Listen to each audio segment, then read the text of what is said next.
Nikori bamwica yuko ari we asigaye ingurube gusa hanyuma bagiye kurikorera ku ikomine naho ngo bagaca rero bakweri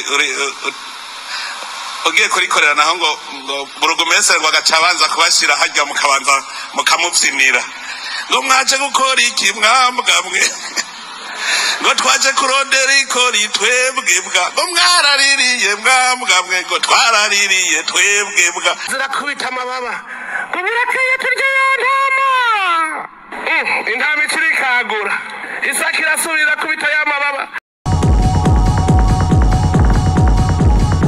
Eka ndabaramutse banywanyi bacu mukurikira amakuru n'ibiganiro dutambutsa kuri no chaîne ya YouTube ya ICTV bashikiriza amakuru atandukanye bavugwa irya nino tubashikiriza amakuru avugwa muri politike zivugwa mu mutekano kuri zigaruka ko mu kibano ubutunzi ndetse n'ibindi bavyagiye bigaruka ko mu bisata bitandukanye vyega ubuzima bw'abanyagihugu ivyo turavyegeranya tukabashikiriza mu buryo bw'idonido kugira aje mu mbere bashikirwa n'amakuru n'ibiganiro dutambutsa umunsi ku yundi urutegerezwa gufyonda kuri subscribe maze twasha turashira ko inkuru ukaronka notification ko dushize ko bishasha. Amakuru yo kwinigenekerezo rya 20 z'ukwezi kwa 11 umwaka wa 2024 araza gushimikira ku ngingo nkuru zikurikira. Umugore wa Perezida Ndayishimiye Angelina Ndayishimiye ariko aravugwa mu busuma budasanzwe amayeri ndetse n'ibindi ariko arakoresha kugira yibe itunga ry'igihugu.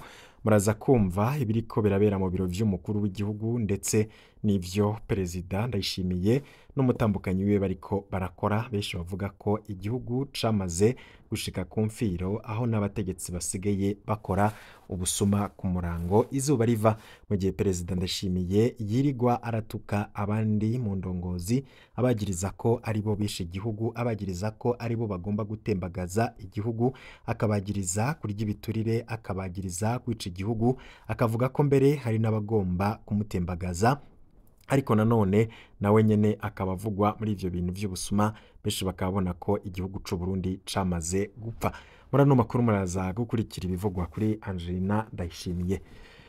Murano makuru kandi turaza kubabwira ku bibazo biri mu ndongozi, kena ry'igitoro, kunyenyurana kudasanzwe ndetse no kutumvikana kuri hagati mu ndongozi. Evariste Ndayishimiye we akaba ariko arahanura abanywanyi ba CNDD-FDD guhagarika kugura ibiduga bizimvye cane, aho mu Burundi hoba hari abategetsi bafise imiduga igugwa ibihumbi amajana 600 y'amadolari y'abanyamerika bakayakoresha nyabuna ngo mu kuzana igitoro no mu kubaka amabarabara. Abo bategetsi boba bafise iryo tunga ringana ukuraho mu gihe igihugu kiri mu bibazo bidasanzwe by'ubutunzi. Abo bategetsi bo bari bandega yemwe. Perezida Ndayishimiye araza abo bantu bafise itunga ringana uko ariko igihugu kikaba carapfuye gushika naho igihugu kitakironka n'amafaranga mva makungu kigura igitoro, mu gihe hari bamwe mu bategetsi batunze imiduga izimvye bafise imiduga igura amadolari ibihumbi amajana 600. Mbe yemwe na wa mupfasoni yiyambarira amahuzu y'amatariyano hakoreshejwe amayero ndetse n'amadolari hazoca hindura abayaja maze bayajane mu gitoro n'amabarabara canke vyerekeye bamwe gusa. Ivyo navyo turaza kubigaruka ko muri ano makuru. Hari bamwe mu bahinga mu vy'ubutunzi babona ko leta ya Perezida Ndayishimiye yose ndetse n'umushikiranganje ubudandaji ngo bakwiye gutanga imihoho ngo kuko ataco bariko baramara muri kino gihe. Turaza kubigaruka ko mu yandi makuru havugwa nuko ngo leta y'u Burundi yiteguriye kwakira imirwi y'abagwanyi b'abarundi bari muri Kongo. Abo rero Perezida Ndayishimiye akaba abivuga mu gihe havugwa amakuru adasanzwe ku bibazo vy'umutekano, ndetse akaba ari n'abasirikare b'u Burundi batari bake bamaze gupfira mu migwano yahuje abasirikare b'igihugu FDNB ndetse n'abarwanyi b'abaroberi ba Red Tabara. Turaza kubaha idonido tuze no kubabwira ukuntu hoba hari abasirikare barenga 48 boba bamaze gusiga ubuzima mu migwano idasanzwe yabahuje n'abaroberi muri Kongo. Murano makuru muraza kubikurikira. Gervasi Ndirakobuca Prime Niyongabo umukuru wa CNDD-FDD Reverien Kuriyo, umukuru w'inama nyenguzamateka Daniel umukuru w'inama nyenguzamateka Emmanuel Sinzohagera n'umukuru w'inama nshingamateka Mutama Daniel Jas Ndabirabe. icuka si ciza muri abo bategetsi duhejeje kubabwira. Amatora yimirije mu mwaka w'ibihumbi 2025 n'ay'umukuru w'igihugu mu mwaka w'ibihumbi 2027 arashobora gusiga impinduka zitari nke mu gihugu c'u Burundi. Amakuru agezweho yoba ari ayahe? Muraza kuvyumva.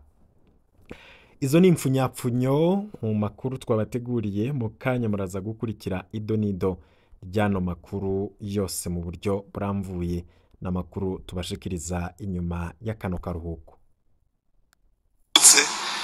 Urumva umuntu aratagikora bamwita yuko ari we asigaye ingurube gusa, hanyuma bagiye kurikorera ku ikomine naho ngo bagaca rero babakweri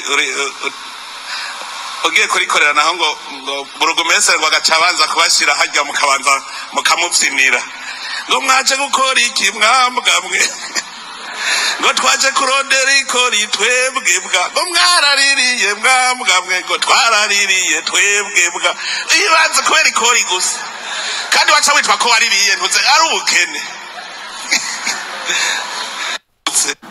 Uyu ni umukuru w'igihugu Evariste Ndayishimiye, benshi bamwita umukinyi wa ninde kubera ko ivyo aba ariko arakora muri kino gihe, ivyo avuga imbere y'abanyagihugu bashonje bishwe n'ubukene batakibona uko biyunguruza. Abanyagihugu bababajwe cane n'ubuzima buzimvye barimwe muri kino gihe.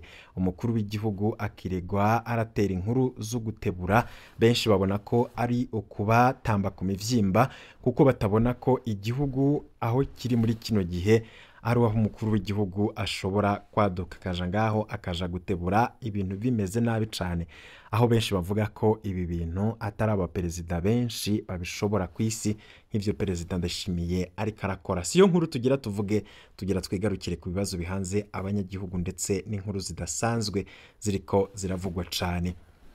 Bamwe babona ko leta ya perezida Ndayishimiye yategerezwa gutanga imihoho kubera ko hari ibintu bikomeye cyane igihugu, ibihe bikomeye cyane igihugu kiriko kiracamwo. Benshi rero bakaba babona ko muri kino gihe hategerezwa kuba impinduka zihuta kugira ibintu bishobore guhinduka mu Burundi. Benshi babona ko leta ya perezida Ndayishimiye yananiwe, ariko bakaba badatahura ukuntu ibandanya kwigundiriza ku butegetsi. Bamwe rero bakaba bavuga ko umushikiranganje w'ubudandaji na leta yose ngo bakwiye gutanga imihoho.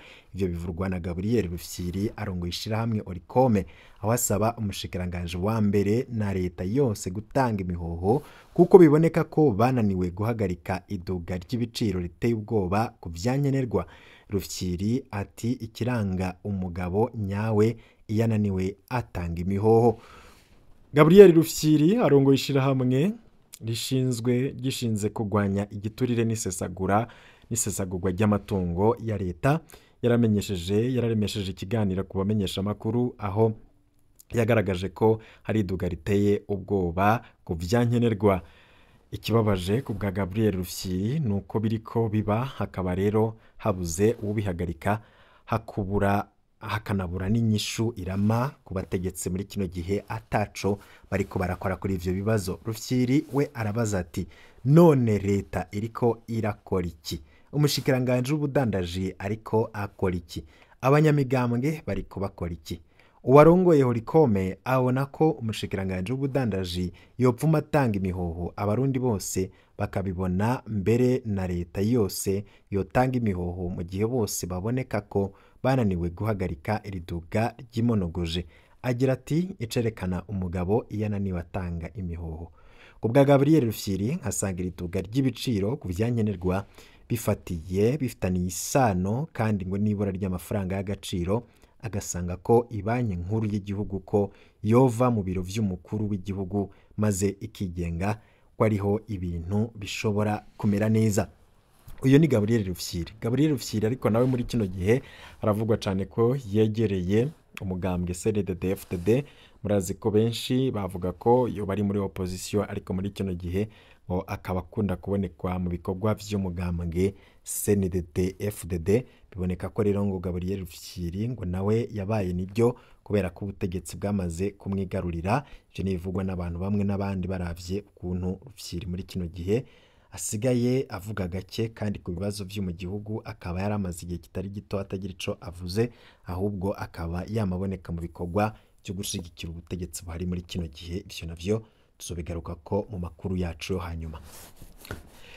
Perezida Ndayishimiye ntarazi neza abishe igihugu, arazi kandi abantu boba barahemutse gushika aho igihugu gishitse kuri uno munsi, igihugu ca nyuma kw'isi.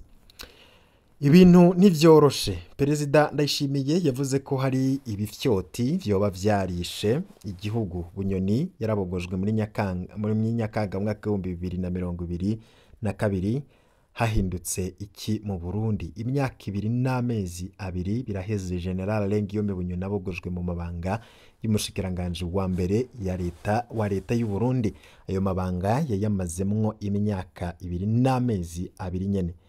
Imbere yo kumukura naho atamuvuga izina, Perezida Ndayishimiye yaragirije Bunyoni ko ashaka kumutembagaza. Mu ijambo yavugiye Igitega kuwa 2 z'ukwezi kw'icenda 2022, iminsi 5 imbere yuko amukura, Perezida Ndayishimiye yagereranije General Bunyoni na Maconco, umwami Mwezi Gisabo yari yahaye vyose ariko akipfuza intebe y'umwami. Ndayishimiye yaragirije Bunyoni ko ari we yatuma igitoro, ifumbire, isukari n'ibindi bitaboneka mu Burundi mu ntumbero yo kurondera ko haduka imyiyerekano yo kwiyamiriza intwaro ya Ndayishimiye. Mu nyuma muri ntwarante 2023 naho Perezida Ndayishimiye yagirije Bunyoni ko yari yarunze amahera mu nzu, atuma ifaranga ry'u Burundi ritagaciro, amanoti arekana, amanoti arakena mu mabanki, yongera atuma amafaranga mva makungu akena. Bunyoni agikugwa muri Nyakanga 2022, vyinshi mu vyankenegwa vyari bibuze mu gihugu vyaciye biboneka. Abavunjayi bararekurirwa gukora atankomanzi. Imbibe z'u Burundi n'u Rwanda zirugururwa. Umuzo wa General Gervas Ndirakobuca mu kibanza ca General Lengiyome Bunyoni kuwa 7 z'ukwezi kw'icenda mwaka w'2022 wamengo uhindutse inyishu ye vyose. Muri kino gihe General Gervas Ndirakobuca bataziranda kugarika arongoye leta ikiringo kingana n'ico Lengiyome Bunyoni yayirongoye, no kuvuga amezi 26. None nyuma y'imyaka 2 n'amezi 2 Ndirakobuca asubiriye Bunyoni, vya bibazo vyifashe gute muri kino gihe? Ababikurikiranira hagufi babona ko ibintu vyabandanije kunyuka. Ifaranga ry'u Burundi ryarataye agaciro ku rugero rurenga 100%. General Lengiyome Bunyoni yasize idolari rimwe ry'abanyamerika rivunjwa hafi 4,000 y'amarundi mu mezi 26. Bunyoni yarongoye leta, agaciro k'ifaranga ry'u Burundi ni kahindutse kanini dufatiye ku rugero leta ya Perezida Nkurunziza yasize ifaranga rigezeko. Inyuma y'amezi 26 Bunyoni abogojwe, idolari rimwe ry'abanyamerika rivunjwa hafi 8,000. Ni ukuvuga ko muri nzero ko mu mezi 26 Gervas Ndirakobuca amaze arongoye leta, ifaranga ry'u Burundi ryataye agaciro ku rugero rurenga 100%. Muri ruheshi 2023 Perezida Ndayishimiye na Gervas Ndirakobuca barafashe ingingo yo guhindura amafaranga yose ibipapuro. Intumbero yari yo guhana Bunyoni na bagenzi we bagirizwa kunyegeza amafaranga mu nzu zabo. Iyo ngingo ntaco yahinduye kiretse ukongereza ubukene mu Barundi. Ikena rero ry'amanoti mu mabanki ryarabandanije. Inyuma y'iyo ngingo yababaje abatari bake. Abavunjayi barabandanya guhamwa n'iperereza. Bamwe mu bantu batoroherejwe na leta ya Bunyoni ni abavunjayi. Abatari bake barafashwe barafungwa, hari n'abagandaguwe. Umuzo wa leta ya Ndirakobuca wazananye n'agahengwe ku bavunjayi maze bahabwa uruhusha rwo gusubira gukora ku mugaragaro. Inyuma y'amezi 26 Gervas Ndirakobuca amaze arongoye leta, ibintu vyasubiriye kuyangara. Ubu abavunjayi bahigwa nk'abansi b'igihugu. Ubuho hadutse bishasha aho abavunjayi bafatigwa mu bubare no mu mihana yabo ataco bakoze kijanye no kuvunja amahera mva makungu. Ufashwe ajananwa mu busho bw'iperereza akananyarwa ubutunzi bwiwe, nta na hamwe aheza ngo yitware. Benshi mu bavunjayi babayeho banyegeye canke bigasaba ko babaha ibiturire bamwe nyene bajejwe kubafata kugira baze barababurira hageze ko baja kubafata. Ivyo si byo bibazo vyonyene vyibonekeza mu Burundi. Igitoro coco carabaye akananira abahinga. Perezida Ndayishimiye yarivugiye ko yafashe mu minwe ikibazo c'igitoro. Imbere yo gukura General Bunyoni, Perezida Ndayishimiye yamwagirije mu mvugo ifobetse ko be na Societe Interpetrol aribo babuze igitoro kuboneka mu Burundi. Iryo shirahamwe ryaratswe ububasha ryari rifise hatanguzwa ishirahamwe rishasha ryitwa Prestige rivugwamwo umupfasoni w'umukuru w'igihugu Angeline Ndayishimiye. Uyu Angeline Ndayishimiye ndetse n'ivyo gukora ubusuma binyuze muri iryo shirahamwe Prestige navyo turaza kubigaruka ko n'ubundi busuma budasanzwe buriko burakogwa, bagiye gushinga amasitasiyo mu gihugu c'u Burundi, ivyo turaza kubigaruka ko. Ishirahamwe Regideso naryo ryarahawe kurangura ibitoro ribanje guhabwa umuyobozi mukuru yegereye cane umuryango w'umukuru w'igihugu Major Jean Robert Manigomba. Amafaranga mvamakungu atari make yarasohowe muri BRB ahabwa societe ivugwamwo Angeline Ndayishimiye. Ivyakurikiye kabaye akamuna. Inshuro nyinshi igitoro carabuze amezi n'amezi, gake gake hakaza haracamwo agahengwe k'indwi zikeyi kikaboneka. Iyo kibonetse abategetsi bakigamba ko bakizanye imbere yuko gisubira gukena amezi n'amezi. Agikura General Guillaume Bunyoni, Perezida Ndayishimiye batazira General Neva yavuga ko yifatiye mu minwe igitoro ko kitagisubira kubura, none ubu kirakena akinumira.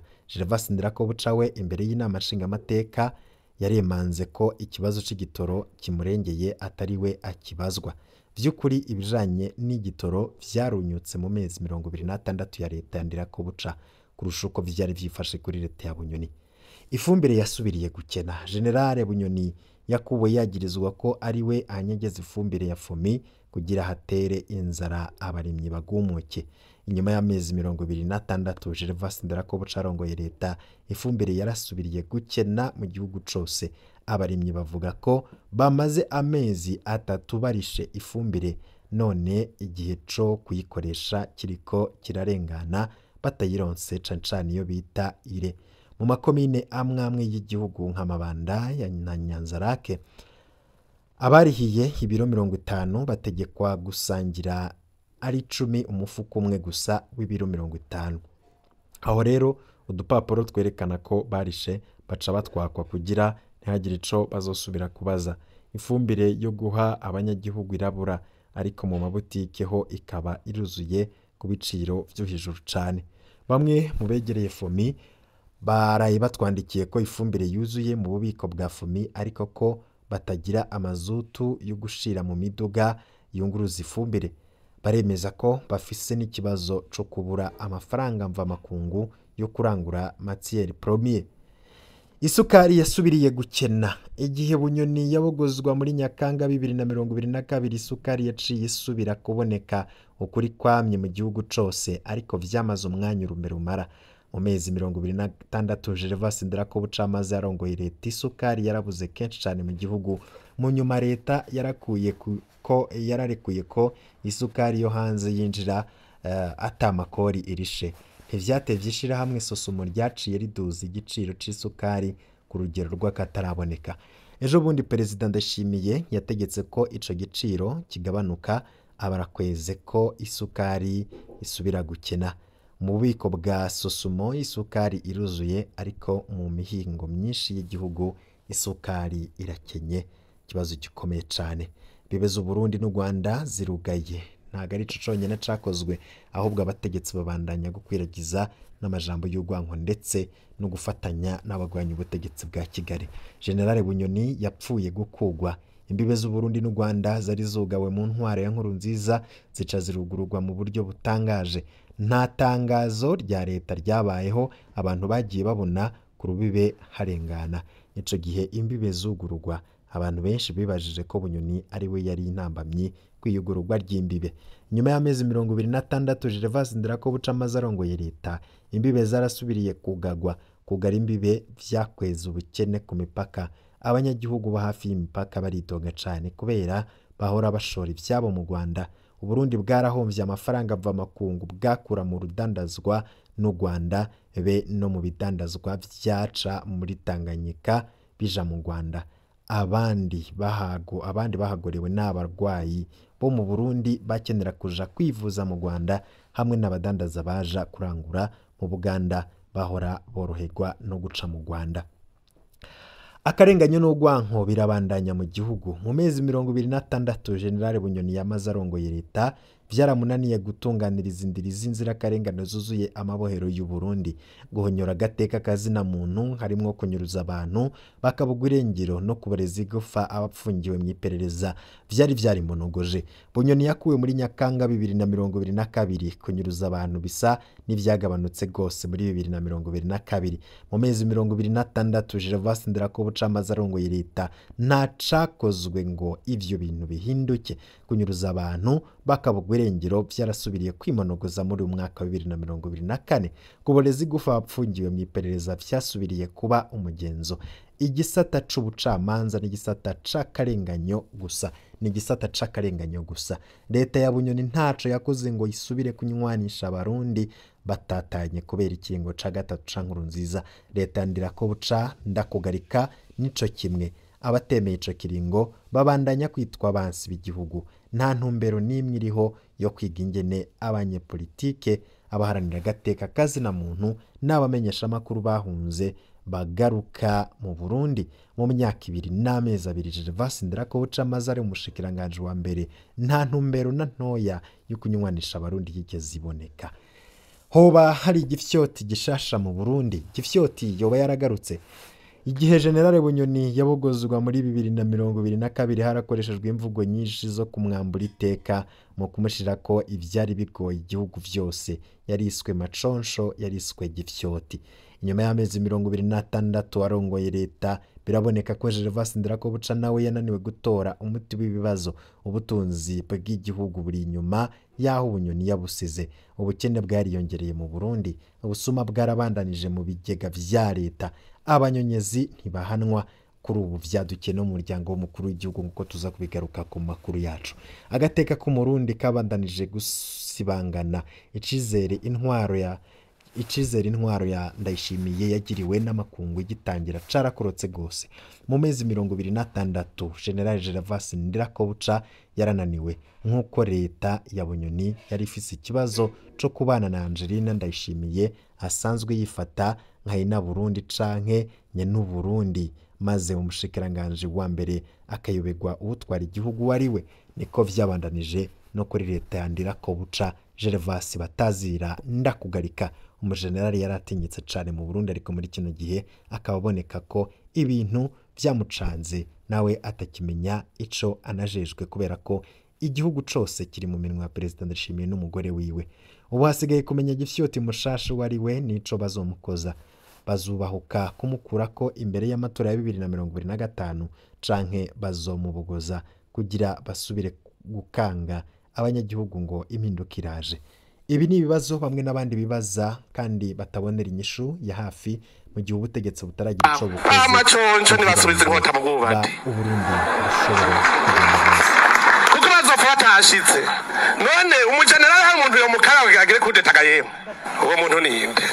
Araza ntaco duhangane ku izina ry'Imana nzomunesha. Ya ntama n'isake vy'abana hageze ku bunani, isake iravuga iti jewe ngaha mpava ndahagwabasha. Ibibonye gutyo irazinduka mu gatondo ka kare kugira ngo yibutse abaza kubaga ntibabaga isake baca babaga intama. Irazira kubita amababa ngo birakeye turya ya ntama. Intama ikirikagura, isake irasubira kubita ya mababa ngo birakeye turya ya ntama. Intama biravyumvise, irumviriza nayo ikivuga ngo mongo yupo. Erega bukeye baciye barya ya sake. Abo rero baza baribikisha bavuga utujambo, barababwira bati neva amaze guhura n'ibikomeye vyinshi. Utwo n'ubusa uti kuri umugabo tonda imbere yiwe ntihagire umuntu asubira kubahamura. Rero naganda babwire mu Burundi ntihazopfa hasubiye kuba itemagazwa ry'ubutegetsi, ntihazopfa hasubiye kuba ingwano. Emwe na sogokuru yabivuze, Imana niyo cabona. Abantu bose barotera inabi Uburundi, ubu turinjiye mu nzira y'iterambere. Umuntu wese arotera inabi Uburundi adashaka ubundi bw'igihugu c'amata n'ubuki, esheke yamaze kuyironka nabarayandika. Tuvuga ngo tondera ifumbire ugashaka guca uyinyegeza, ntuzobishobora. Tuvuga tuti dukeneye igitoro kugira business ikogwe, ukavuga ngo ndakizibira, ntuzobishobora. Imana nihiri. Ntabari bataye ucika inkokora ngo ntibishoboka, mukarira mugacika inkokora ko cabonetse kandi bigisubira inyuma. Banka bemera igitoro namaze kucifatira mu ntoki, nta wundi ntuma. Umwanya nataye nidogera abandi ngo nibo banyononeye, niwo mwanya nanje naciye niga nca ndamenya iyo biva. Barazonyidogera rero bavuge ko namenje kwifatira mu ntoki igitoro. Ibintu vyose ja kuneza abene igihugu nzovyifatira mu ntoki. Ifumbire y'amatwa nsumira ubu hasigaye nke itarabashikira ndabizi. None yari yagiye hehe? Hari abadandaza bari bafashe ingingo yo kuza barayinyegeza, nabibonye vyose. Umwenegihugu abuze ifumbire nzobaza umushikiranganje w'uburimyi n'ubworozi. BPAye aho uri hose ubimenye. Mu ntara yawe hari umurimyi yabuze ifumbire, niwe uzobiriha. Uzombwira igituma wayibuze. Aho mwahereye mwicara ni kera kandi muhemberwa. Erega muhembwa bya mukorera bene gihugu. Ibibazo byose narabaye ngiye mbona abantu babonye naho boja kwigurira isukari, ngira ngo bo barabemereye. Abo usanga batarabemerera, nzoca ndabemerera jewe igenda muyizana uza kubafata mu cyumva magana. Perezida Ndayishimiye umukuru w'igihugu c'u Burundi ayo majambo yarayavuze, ariko abarundi bararindiriye ko hari icokogwa. Mu ntango avuga ayo majambo benshi barize ko hagiye kuba impinduka, ariko nta cakozwe. Ibintu nakamaramaza kandi birateye agahinda. Benshi bati ayo majambo yiwe turayamenyereye, none ko yavuze ubu ho hakozwe iki? Abenshi rero ntibabona kazoza k'igihugu mu gihe indongozi zama muri izo njyane ndetse no guhangana, ibintu bibandanya kumera nabi. Bamwe bitwa basuma bagakugwa, ariko hakazaho abandi basuma basumvya no kuruta abahahoze mbere. Mu gutangura no makuru nabwiye ko dufise inkuru nyinshi zirabana n'umutekano, inkuru zivugwa kwa Angelina Ndayishimiye, tugira tubicemwo twihuta cyane ko turafise umwanya wo kuza kubashikiriza izo nkuru mu buryo bw'idonido. Hari amakuru avuga ko hari abasirikare 48 basize ubuzima muri ahitwa muri Manzia, teritwari ya Rubero, ni muri Republika Demokarasi ya Kongo, aho umuhari M23 waho uriko ugenda ufata uduce turi muri teritwari ya Rubero. Hari imigwano yabaye ku igenekerezo rya 18 z'ukwezi kwa 11 2024. Abo rero hakaba hari mu bucagucagu yafashe akandi gace kari muri teritwari ya Rubero kitwa Manzia, agace karimwo abasirikare b'u Burundi bari kumwe n'interahamwe bitwa FDLR. Abo ni abakoze bonyabwoko mu Rwanda mu 1994. Abo rero bakaba arabo mu gihugu c'u Rwanda bari kumwe n'abasirikare b'igihugu c'u Burundi muri Manzia, teritwari ya Rubero. Igitero cabereye muri Manzia, aho abasirikare ba M23 bavuga yuko bariko bataha iwabo mu gihugu cabo bakuye ingabo z'u Burundi hamwe n'interahamwe FDLR. Muri ako gace abasirikare b'u Burundi habamaze kumenyekana bapfuye ngo ni 48 basize ubuzima. Hari n'abandi benshi cyane ngo bakomeretse, abandi nabo nyene ngo bakaba baciye bayanyaga bahungira mu mashamba yegereye ngaho. M23 ikaba yamaze no gufata ako gace ka Manzia, ikaba yanafashe ibigwanisho byinshi bya FDNB n'aba FDLR babakoresha. Uburundi bukaba bubandanya kubura abasirikare, bagatakaza abasirikare b'igihugu muri Kongo ngo kunyungu yakagwe gatoya cyane. Perezida Ndayishimiye ibi vyose ngo azobibazwa umuhari CNDD-FDD uri ku butegetsi. Ibi ni ibintu biteye ubwoba kandi bibabaje cyane. Kwa Angelina Ndayishimiye ibi ngo ni amanyanga adasanzwe ariko arakogwa akamaramaza ku gihugu. Ubutumwa bwanongekiwe perezida ndetse n'umutambukanyi wiwe, nyakubahwa mutambukanyi w'umukuru w'igihugu First Lady. Ibi bintu muriko murakora ni amakosa adasanzwe, muriko muricurwo gwaruka kandi bizorukwegera. Ubwo gwaruka muriko murudendereza kugira rubafashe gusahura no kunyegeza amafaranga y'igihugu. Amasitasiyo yose ni gwanyu, mureke kubesha abarundi. uwo mwana w'imyaka 33 mwerekanye ayo mafaranga yayakuye he yo gushingisha amasitasiyo yitwa Mugiraneza? Uwo mwana mwerekanye yitwa Desire avuka Ibuye muri komine Mwumba intara ya Ngozi. Se amuvyara yitwa Yohani, nyina akitwa Veneranda, bose baba Ingozi.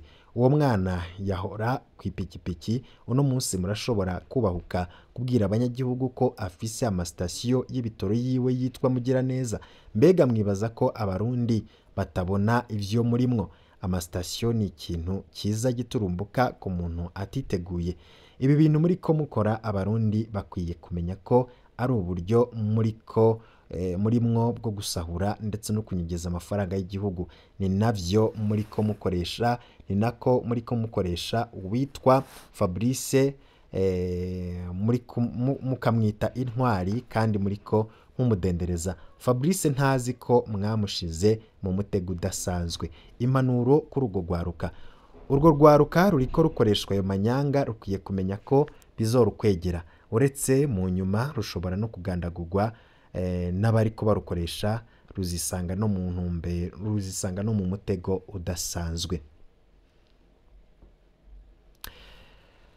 Ubwo ni ubutumwa bwarungikiwe n'umutambukanyi wa Angelina Ndayishimiye. Mu Burundi ngo hari abategetsi bagendesha imiduga y'ibihumbi 600 y'amadolari. Turaza kugaruka ku mafaranga atari make cyane akoreshwa n'umutambukanyi w'umukuru w'igihugu, aho amafaranga akoresha ku munsi umwe yoba harugwa ku miliyoni 3.